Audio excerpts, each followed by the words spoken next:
After a long day of being pulled in every direction, the last thing anyone wants to think about is what's for dinner. That's where Schwann's can help, with a variety of real food choices, frozen to lock in freshness. From ready-made meals, premium meats and side dishes, to vegetables, ice cream, and more. Schwann's foods go from freezer to table in minutes, not hours, so you can pull off a delicious meal in no time at all. Ordered, delivered, done. That's homemade easy. To help simplify mealtime, visit schwans.com. Capital One knows life doesn't alert you about your credit card. Next stop, Graham Street. And Brian in the khaki shorts. Your G&L energy bill went up 60% this month. Seems like you'd want to know. Stand clear of the closing doors. So, meet Eno, the Capital One assistant that catches things that might look wrong, like increases to a recurring bill, then sends an alert to your phone and helps you fix it. Eno, another way Capital One is watching out for your money when you're not. Capital One, what's in your wallet? See CapitalOne.com for details. Limitations apply.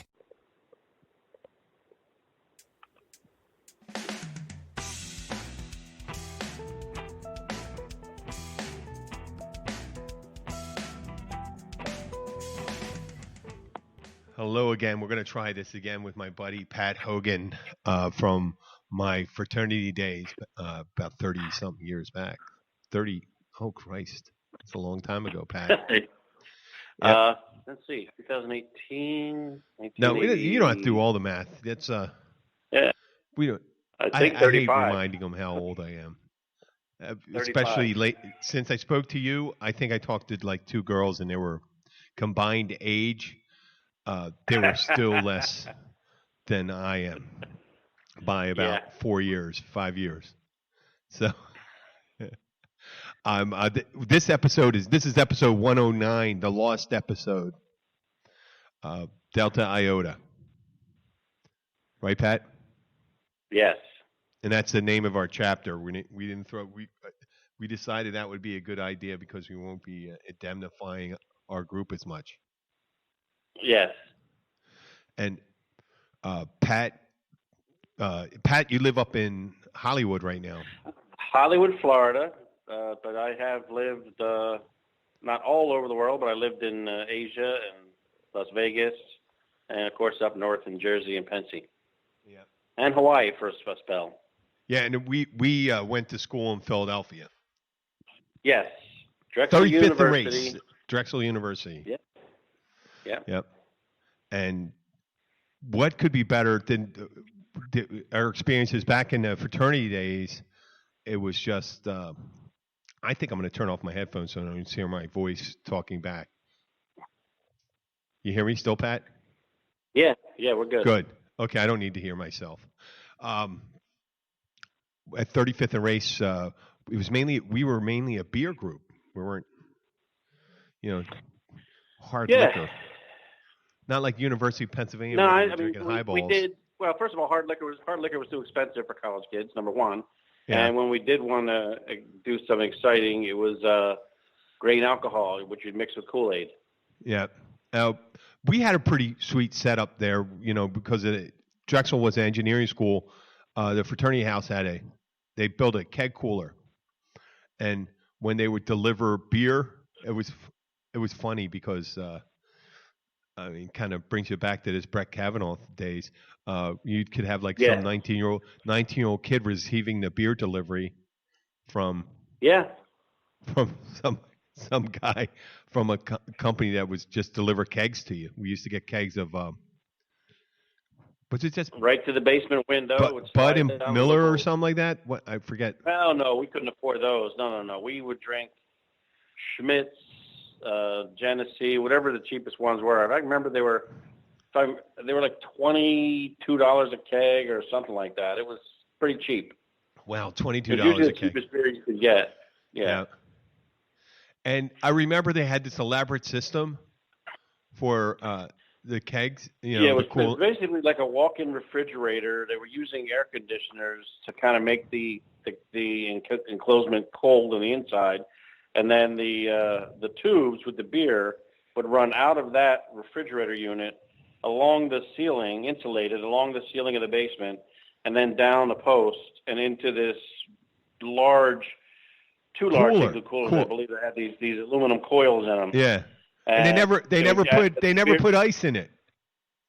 No, they did. You pack it in ice. You pack the coils in ice, and then as the beer comes out of the tap, it's actually so cold that it's got ice crystals forming on top of the beer. It was the coldest beer on campus. Oh, really? It was ingenious. Yes, it was ingenious. Oh, yeah. Great setup. Oh, man. I tell people about that all the time. That setup. I don't remember that as much.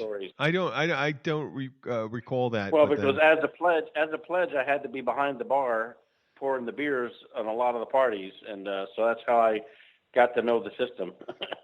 And I had to tap a lot of kegs, and I had to accept a lot of deliveries. I told you I was one of those. I was one of those spring pledge class guys. Right. And there was only four of us. Dave. Oh, see, Linda, you were a prime then. Dave, Linda, and Rob. Yeah. And Dave, Linda, and Rob, and I. And I think I came in 2 weeks after everyone. Nice. I know. They came in.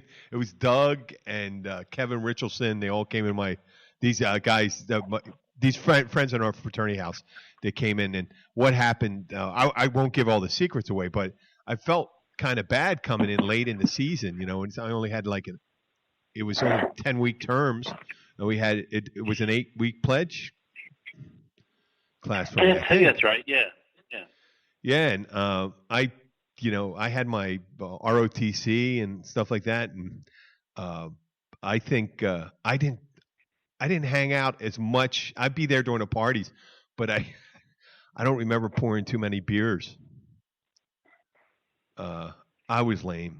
I was a lame pledge. Well, they might have had very few signatures, but I showed up for a hell weekend. Yeah.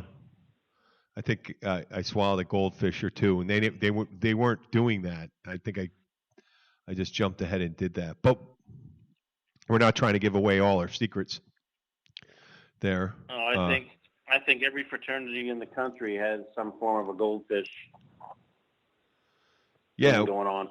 Yeah, I now to this day I wouldn't. Oh God, I kind of regret that because I'm more Buddhist now.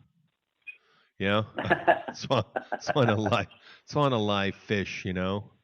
Going down. You must have thought, oh, what the hell? Where am I going now? Okay, we had that was having a fish tank in a fraternity was a precarious, kind of life for the fish. If you think about it, you have all these parties, and fucking people walking around with their beer and spill it in the tank. Yeah, they just pour it in the tank, but there was always that one fish that lived, the Oscar, that lived in our tank, always survived. Every other fish would die, and there was one fish that always lived, and it was kind of cool, I mean, why a bunch of guys would want a fish tank anyway? What? Somebody must have come up with the idea. I'm not sure of the origin, or how long it was there before I got there, or how long it lasted after I left. Yeah, I mean, there were some strange.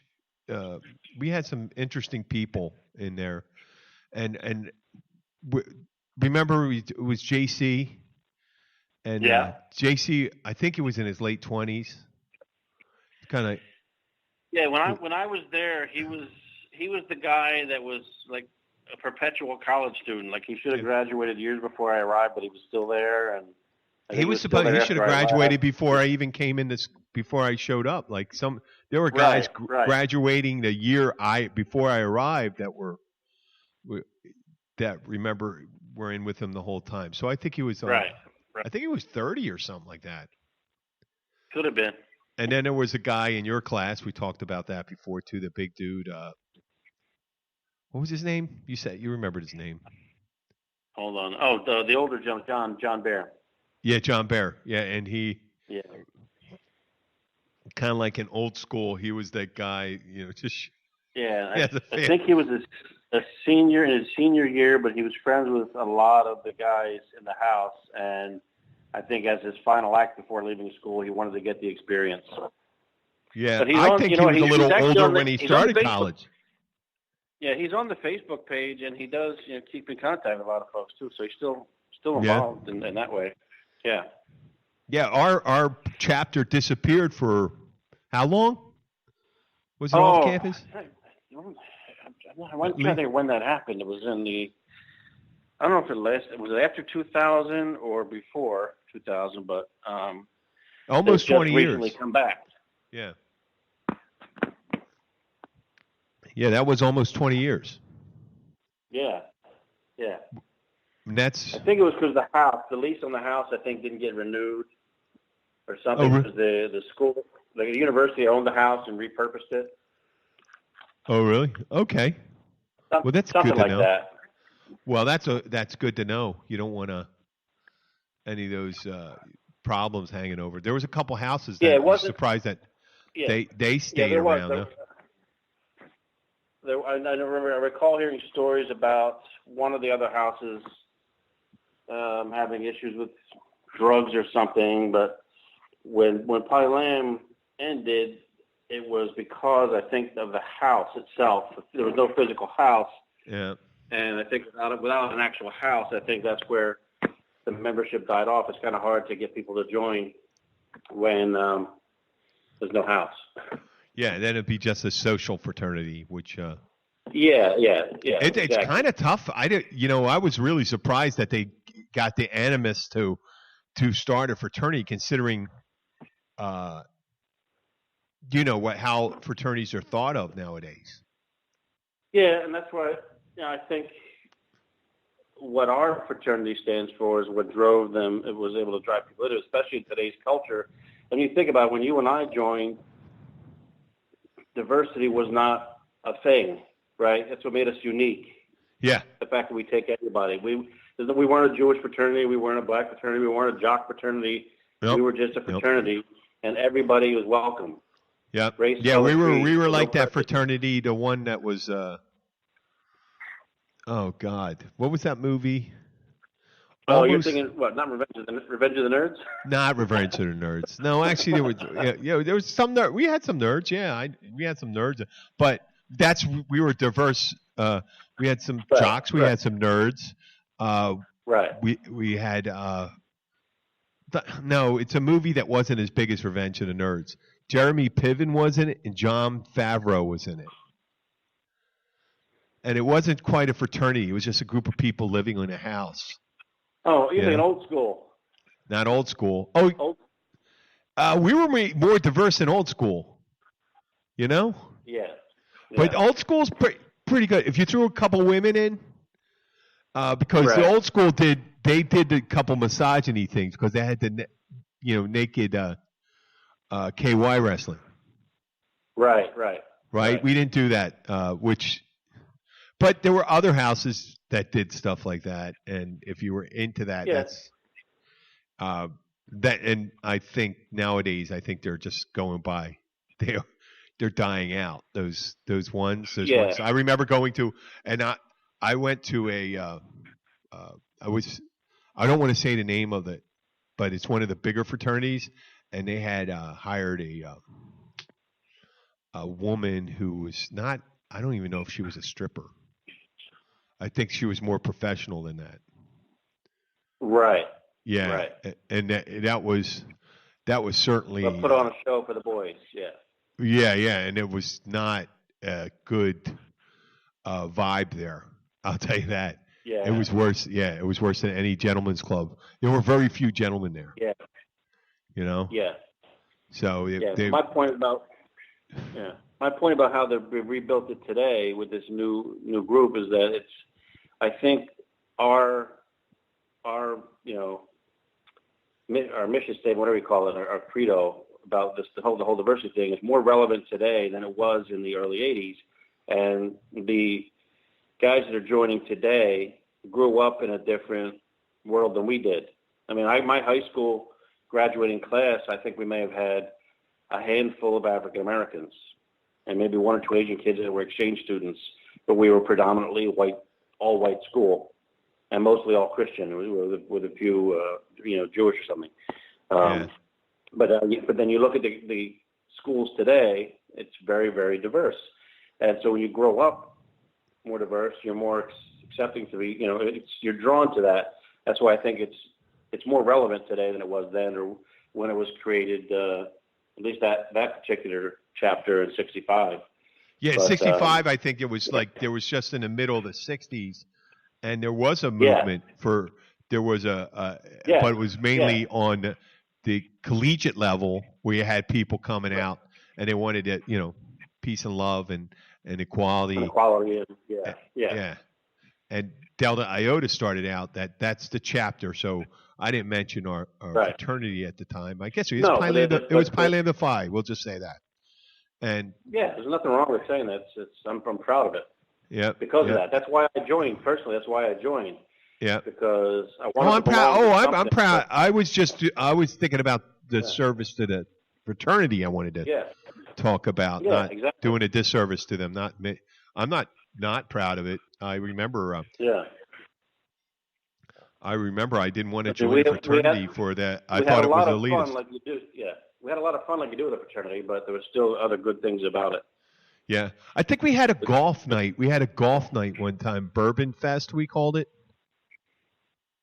I don't know. It wasn't Bourbon Fest. It was like a golf night, and each room was you go and get your card punched in each room, and they'd have a drink there. Okay. And I think the room in my room, we were drinking bourbon.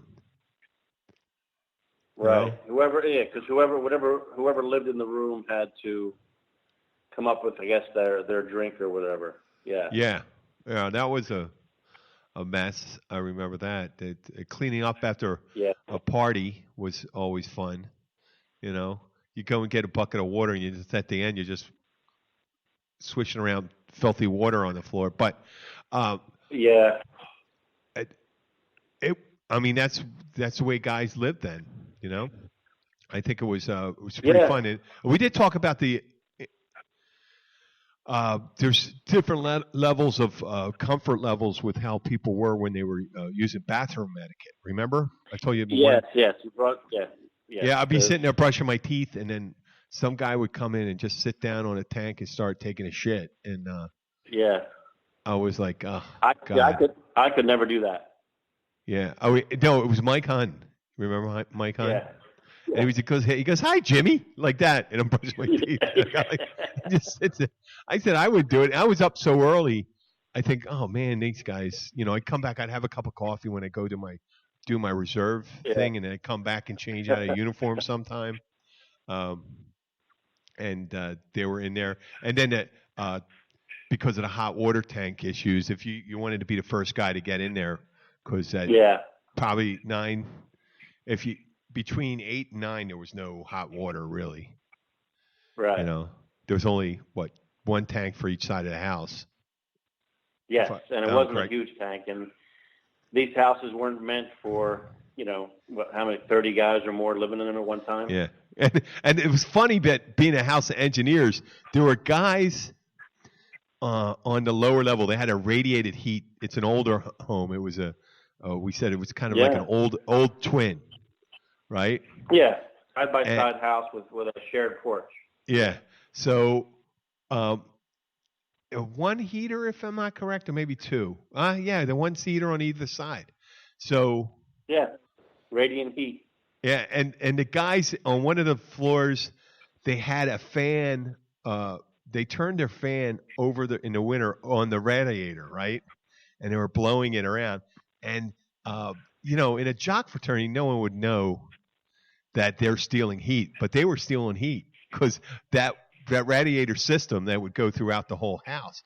And when the water got up to the top, it was significantly cooler than it would have been if they hadn't had the because radiated heat, just water's just flowing through and it goes back into a big circuit. But it was getting a lot cooler in that room, and that room was always hot. And they were telling them to turn the damn fan off, and it really didn't. The people said you could put a fan on yours upstairs, and they said, well, it really wouldn't work because you already stole most of the heat out of it.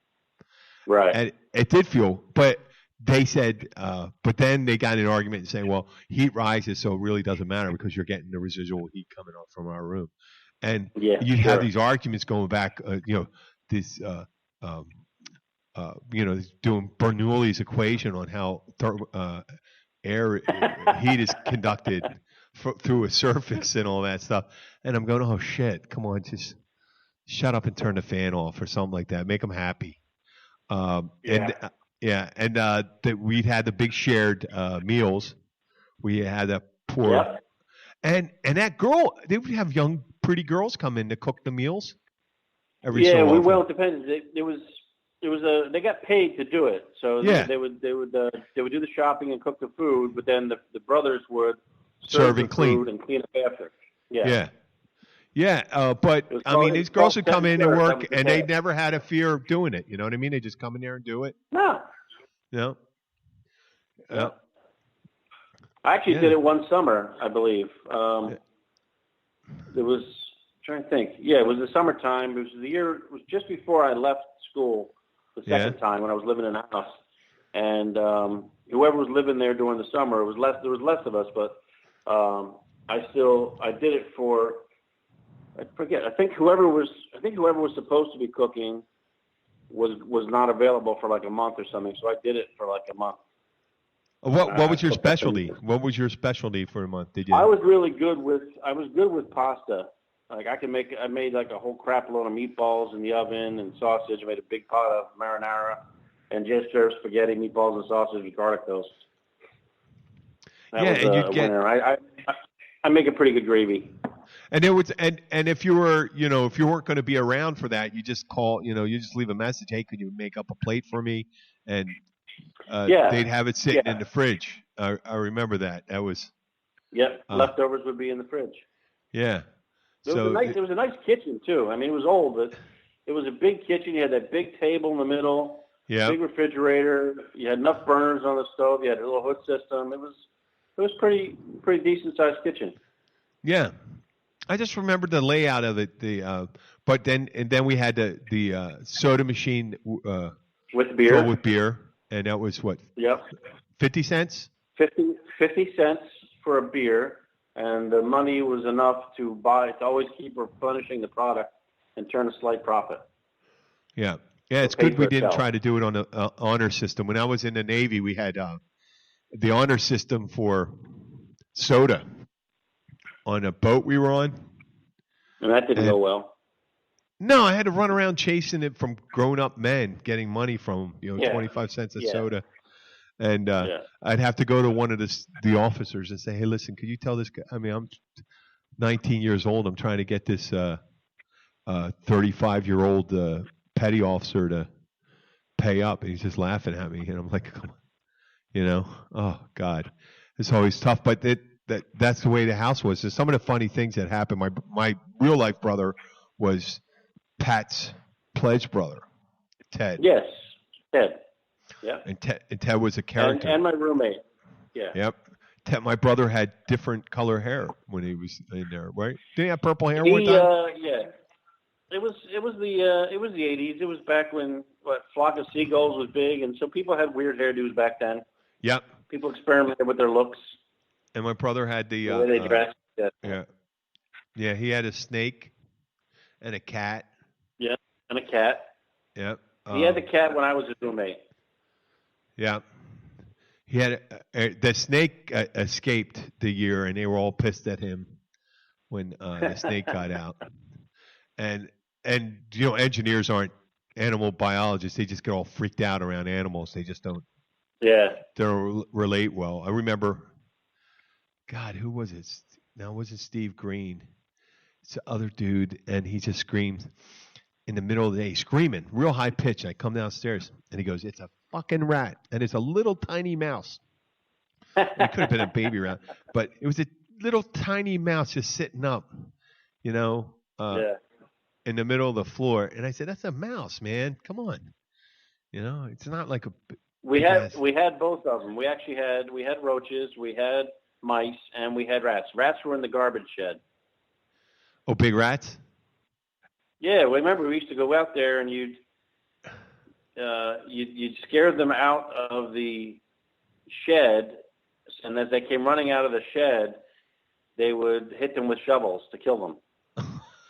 I don't remember that. It was I'm glad I did. Well, you did it when you were drunk. Nobody's going to go into a garbage shed when they're sober to scare the rats out. But, I recall us doing that a few times. Rat patrol. Really? Yeah. Hey, did you ever go to? Go ahead. Okay. The Rat Patrol, and what was the name of the parking lot behind us? Well, was it actually a formal parking lot, or was it just an undeveloped piece of land? Undeveloped. It was just land that no one had. It just had rocks on it, yeah. But you could people park their cars up in there. Yeah, Dog Shit Acres, they called it. That's it. You're right. Dog Shit Acres. I remember that. I remember I was trying to. I had had alternate street parking one day, and I had to move my car, and I ran out, and I told this story that on the last episode, but we took it off because of bad audio. I was backing down the street.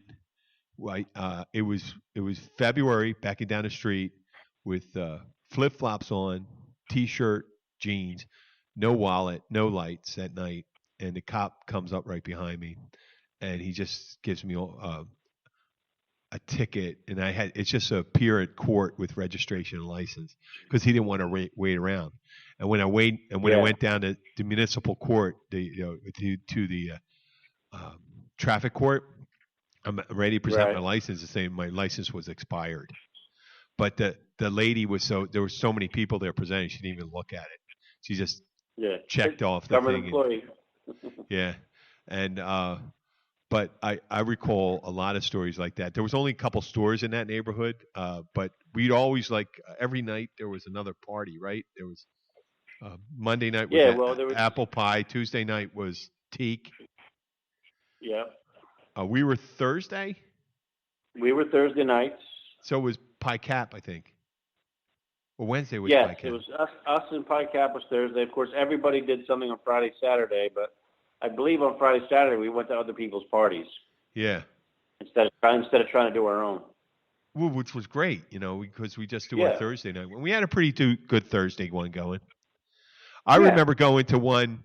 The guys at my buddy Charlie was at Pie Cap, and it was cold. It was February. It was like 20-something degrees outside, but the guys built a wooden structure where they put a heavy plastic tarp inside it, and then they ran a hose from their hot water heater and filled it up outside. Oh, they made like a hot tub or something. Yeah, I was sitting out there with a couple guys and girls who were sitting in their underwear out there in the middle of January.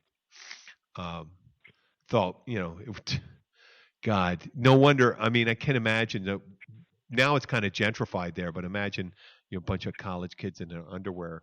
But that was there were all college kids in that. There were very few people that lived in that neighborhood who weren't.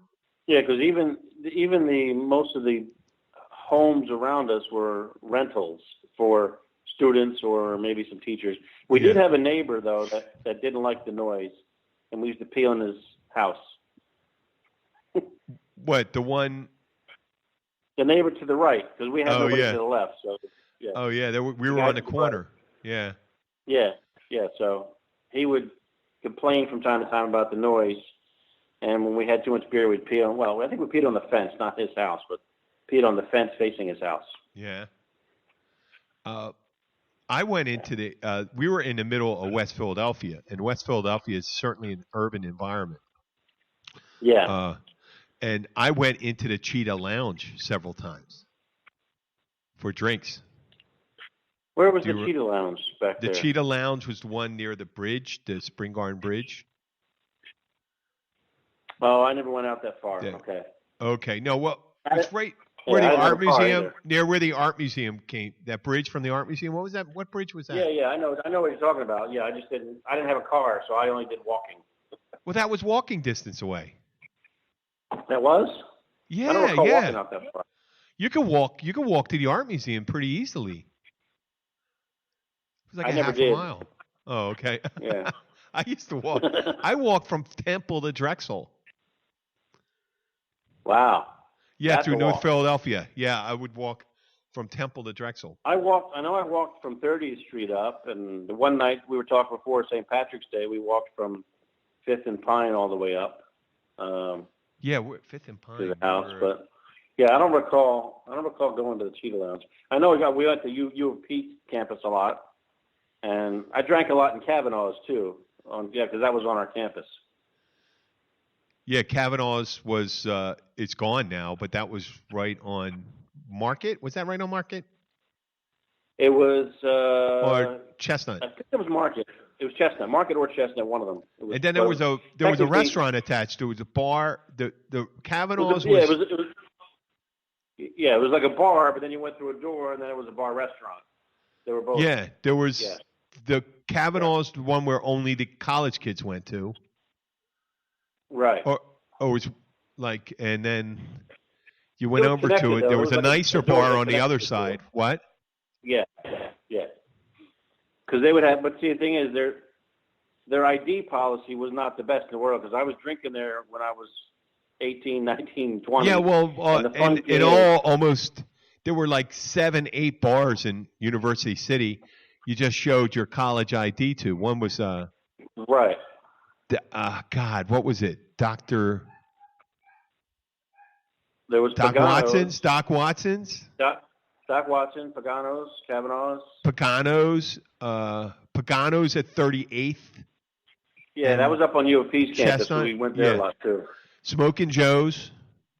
Yeah, Smoking Joe's. And Doc Watson's. Yeah. And then you could get beer at the Drexel Pizza. Yes. Drexel Pizza you could go in and get. That was pretty much it. There was how many? Wait. Kavanaugh's on either side. Right. Right?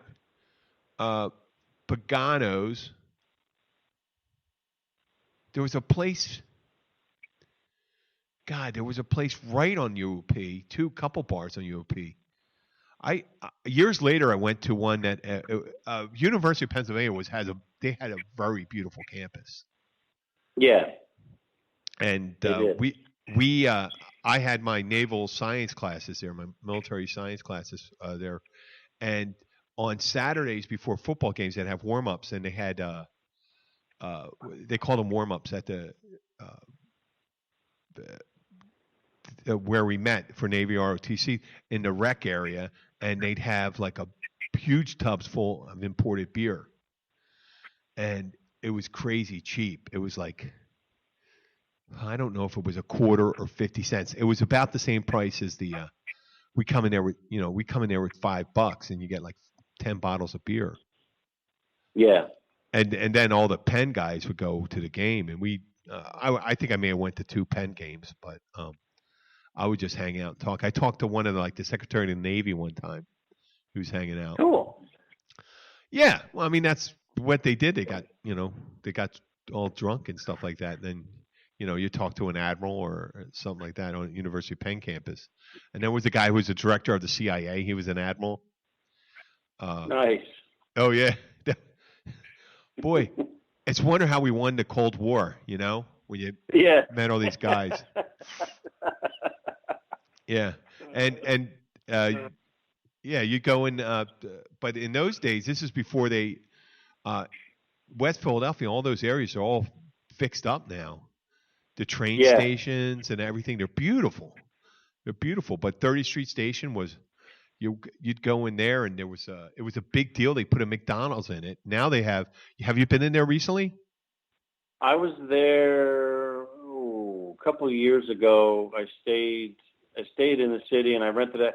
Instead of getting a car at the airport, I wanted to get one from 30th Street Station, so I had to go up there and kind of walked around for a little while just to check it all out. They had a real shady bar in there years ago. Yeah. But now they got these beautiful, got like high-end coffee bars, regular bar, cocktail lounge, a couple bars in there. More than a few restaurants, flower shop, ice cream, fast food places all over the place. So you go into 30th Street Station, it's packed now. It used to be like those areas were empty, but there's no empty spaces now. You go to Suburban Station, you don't have to go anywhere. Yeah. Really. For anything, if you're going inside there, you used to have to walk across the street. There was a bar across the street at the post office. Yep. The post headquarters was there. There was an old bar in there. I don't know if it's still in there. And but that was pretty cool because you're only like 3-4 blocks away. And Right. yeah, it was funny talking to some of the girls down there though, because you could tell the girls, there's some. I have to say there were some good-looking girls on the University of Pennsylvania campus, but it didn't seem like a lot of them. I don't know No. if you recall. And at Drexel, I lived in the dorms, and there was a couple really cute girls there, but I guess, yeah, I know I wasn't any great shakes, but some people just thought a lot more themselves when they're going to an engineering school, Yeah. right? I mean, did they have that design school? And thank God for the design Yeah. school. There were some good-looking girls going to design school. Right. And some of those business majors were hot.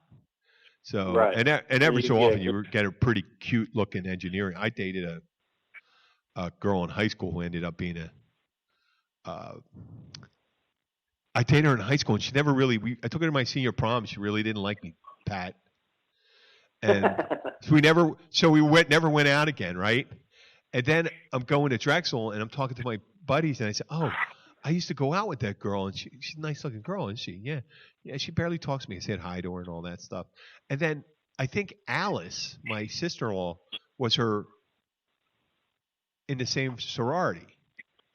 Delta Zeta. Yeah, and she said, "Oh, she had a crush on you." And I said, "Really?" She never talked to me after that. I'm like, that's an odd way. I'd see her. I think she ended up being some mechanical engineer for Bell and Howell, the Wow. helicopter Nice. manufacturer. Yeah. Yeah. Pretty high end stuff when he worked for the Defense Department. But That's right. how about the friends you made there? Yeah, you still in touch? I mean, you and I obviously are in touch.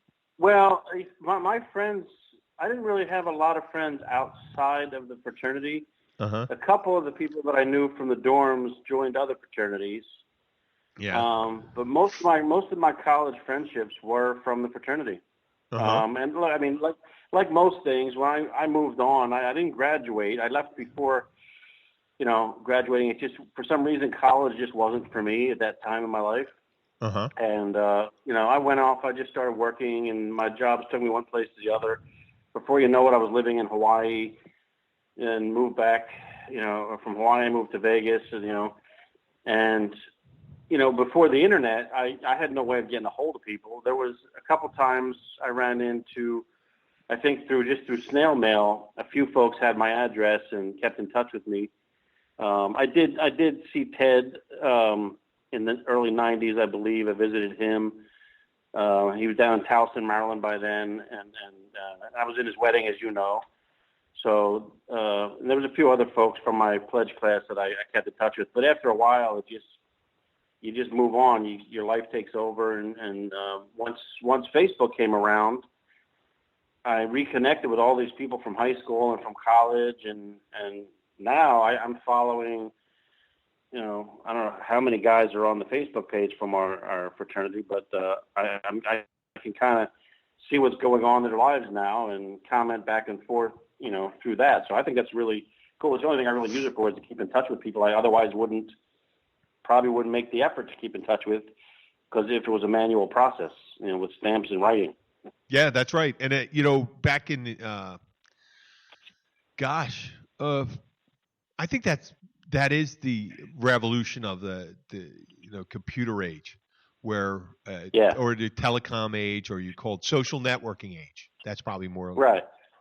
That right. In the old days, if you even go back to you don't have to go back that far, but maybe the early part of the 20th century, when people came over here to the United States, that was it. You never saw them. Yeah. When someone came over here from the mother country, they didn't go back and visit if they were working class. They didn't have the money to go and book passage. That was right. They threw all their money in there, and every so often, they may strike it rich, and maybe they could go back. But now my wife, who's Polish, she talks to her sister in Spain and her sister in Poland, and Yeah. all the time, almost every day, face to face. Where people, even if you live across town, if you think about it, 140 years ago, it was a pretty big deal when someone moved, out of town. Yeah. You know. Well, look, even when I moved to Hawaii, that was a big move for me to go from Philadelphia all the way to Hawaii. Yeah. And it was, that's a long distance phone call. And they didn't have long distance phone plans. You didn't have cell phones. Were you dating anybody before you went to Hawaii? No, I wasn't. But I did meet somebody out there. No, wouldn't that be kind of funny if you said, "Oh, you're going like this? I'm getting a job in Hawaii. We can still stay together. We'll just." That's more than bicoastal. No, I actually say no. I wasn't dating somebody, but I had gone on a couple of dates with this girl I met. And I took her out on a couple of days, a couple of dinners here and there, and it seemed like things were going well. And then one night I was driving her home, and I kind of brought up that, hey, I got this opportunity in Hawaii, and I was thinking of maybe moving there. And she didn't say anything, but then I got dropped her off, and then when I called her up for like a next date, she wasn't taking my calls anymore. She must have figured no future with this guy. He's talking about moving out of the city already. That's why I get a kick out when I see a science fiction story and the guy's dating a girl on another planet, and then goes, "I'll be back," like that. "I'll be back." That's another planet. They go away, or in Star Trek, and they go, "Oh yeah, I'm going to go getting." I never understood. I know people do it, but people that have to leave the country for jobs, that get married. Well, I did that when I went to Asia. Yeah, but I wasn't married. To get married and then leave the country. They have a job that leaves the country. Oh, yeah. What are you doing? Yeah. What are you? Yeah. Well, I mean, yeah, you could probably be successful, but that's a lot of work. That's a lot of work. And look, you have to. But if the woman's well, sometimes not always the woman. If the man, sometimes the woman gets the job and the man has to go. But if everybody's in agreement, you can make it work. Then you do it. But you got to talk about it. You can't just say, "Oh, by the way." Yeah.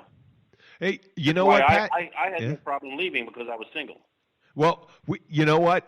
Let's keep this to Delta Iota, because I want to talk a whole bunch next time about your jobs in Hawaii and Asia, in Macau. Yeah. So we'll save that for another time, because I don't want. All right. Well, then let me go back to Delta Iota. I got a story that we can tell. Well, let's hear it. Speaking of Kavanaugh's, I used to go in there all the time as an underage, drinker. And then the one time that they raided the bar, state police came in, they raided the bar. They had us all sitting there. They didn't cuff us or anything, but nobody could move. They turned on all the lights. Nobody could move.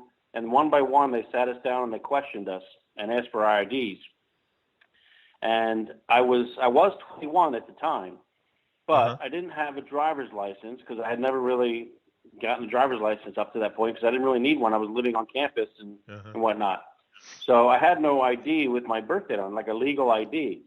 And the guy's questioning me, and they were sending people to lockup. Then they were going to have the parents come and get him. And I'm like, "Dude, I'm 21 years old." He's like, "Well, you don't have an ID." I said, "Yeah, but I'm 21 years old." And the card that I played was my mother worked for the Pennsylvania Liquor Control Board. And the enforcement arm of the LCB was the state police, but it was technically answered to the LCB. And my mother was nobody big. She was basically a general manager of a liquor store. And I told him, I said, if my mother, if my mother's a general manager, I said, you can check it in your books and to see that I'm not lying. And I said, her name's Marlene Hogan. I said, but I wouldn't be in here as an underage drinker because it would jeopardize her job if I got busted. I said, just check it all out. Take all my information down, check it out. So there's no need to put me in lockup. I'm 21.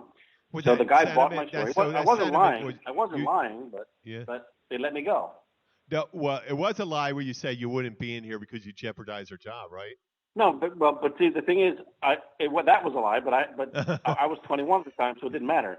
They didn't bust me when I was there. All those years I was there drinking underage, they never busted the place. They waited until I was 21 to come in.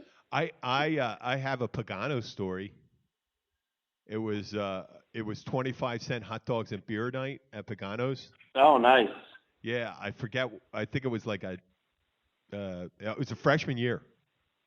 So I went down there and I'm talking to this. Well, I thought she was beautiful at the time. This brunette. She was in this tight leather skirt, sitting at the bar having a drink, and I sat up there with my Heineken. I went right up there and went to talk to her. As soon as I went, I knocked the beer over and went right fucking on her lap. Nice. The first thing, yeah, that was my move, and I just spun that chair around and walked away. Right there, I was like up, back, and the guys. I don't even know if I had to be with some guys, but they were just amazed that I was walking up to somebody. Yeah. I think at that time they thought I was like a superhero. I think because the guys who used to hang out were kind of nerdy. If that girl has a podcast, she's telling a story about, I was at Pagano's one night and this asshole spilled the beer on me. And just turned around and walked away. Didn't say anything. Yeah. That was me. I confess. Well, Pat, I think we had a pretty good show here. It's 45 minutes. It's about 47 minutes, yeah. Okay. Well, no, 45 minutes we started recording. Yeah, okay. This is here. You don't know that on this end. So I'm going to say goodbye right now. Wait. We'll just listen to music. Maybe I'll say we'll be quiet. We say our goodbyes, and I'll talk to you later. Hey, are you coming down on Saturday? No, I got a delivery coming that I wasn't prepared for. Okay. They called me today. Okay, just to remember though, all the Thanksgiving and Christmas. Okay. I will. Okay, buddy. This is Jim the Keys bartender, and here with Pat Hogan. Thank you, Pat Hogan. It's my pleasure. Do it again. Talk about bartending next time. Okay. Goodbye. Bye.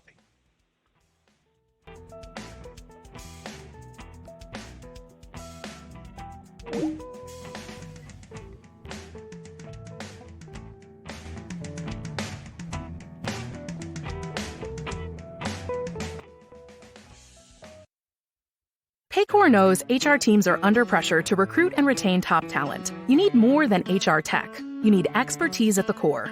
Meet Paycor. Our technology saves you time. Our expertise helps you make a difference. Paycor.com/meetpaycor. At Domino's, we're more than pizza, so mix it up with our specialty chicken, stuffed cheesy bread, sandwiches, pastas, medium two-topping pizzas, and more for just $5.99 each, and we'll mix stand-up comedy with a robot. Stuffed cheesy bread and my act have a lot in common. They're both super cheesy. Tough crowd. You can also mix it up with Domino's salads, marbled cookie brownie, bread twist, and medium two-topping pizzas. Order any two or more for just $5.99 each. 2-item minimum. Bone-in wings, handmade pan pizza, and bread bowl pasta will be extra. You must ask for this limited time offer. Prices, participation, delivery area, and charges may vary.